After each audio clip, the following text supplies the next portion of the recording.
The decibel level is very low when we're talking about speaking out against injustice, when we see it happen. When it reaches a critical threshold and it becomes like a accepted norm, like what we've seen with the protests, then everybody is willing to say something. No, I'm not worried at all. I rely on God, Allah.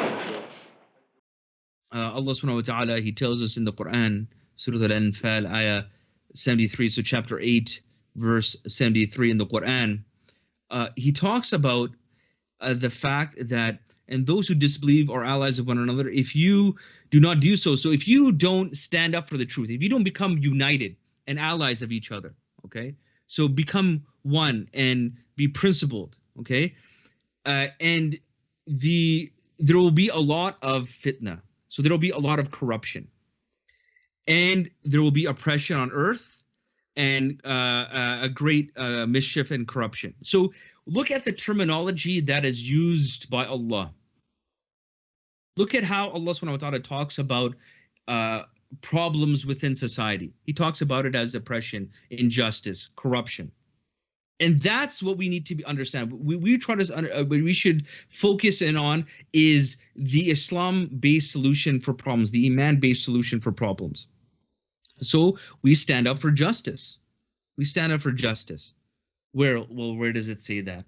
You mean you stand up for justice for everyone? Yes, we stand up for justice for everyone. Chapter 4, verse 135 in the Quran.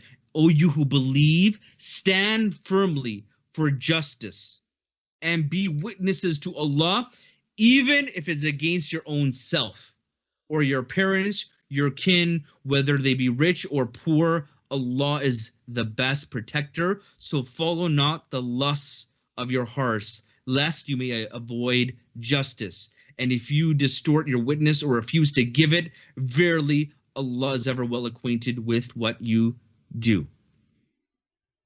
Stand up for justice, even if it's against yourself, even if it's against yourself. Now, I want you to think about this. Many of these experiences of racism, of injustice, one of the comments was that, okay, my friend didn't stand up for me. The bystanders didn't stand up for me. You know, the bus driver didn't stand up for me. You know, other people didn't really say much. You know, in that, you know, when the sisters were praying, you know, publicly, one person did, you know, say that, no, you guys were in the right, like you didn't do anything wrong. So you had somebody witnessing at least. But I want you to understand why that occurs. Why does that occur? Why does it occur that you don't see people standing up? Well, if you look at society at large, we are conditioned to conform to the institutions, okay? So we're conditioned actually not really for free independent thinking or critical thinking, okay? We're given the illusion that we have free independent thinking, but in actuality, we don't, okay? In actuality, you have to toe a certain line in terms of speaking. And I'm not going to give, by saying that, I'm not going to give justification to people who want to use racist terminology and say, oh, you know, you're controlling the freedom of speech, because you're also conforming to a racist ideology, okay? What I'm talking about is that when you now pander to your own lusts and your desires, look at what this verse is saying, that you should not follow your own lusts and your own desires, because if that was your own mother, if that was your own daughter being abused, you would step in. How is it that you can have bystanders and they really, some of them may say certain things, but it's not to the voice or to the level that it should be. The decibel level is very low when we're talking about speaking out against injustice, when we see it happen. When it reaches a critical threshold and it becomes like a accepted norm, like what we've seen with the protests, then everybody is willing to say something.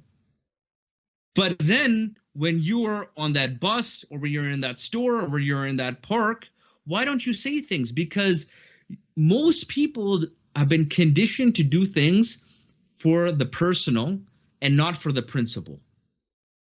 Okay? Most people, their filter is personal. How does this affect me personally? And not necessarily the principle. If it was your father, if it was your mother who was being abused and the knee on the neck, you may even put your own life on the line to stand up for justice. It's not blaming the bystanders, but we have to understand how we have been conditioned. Do I feel that the New York police are providing enough protection, or do I have to have protection of my own? I look for protection from Allah.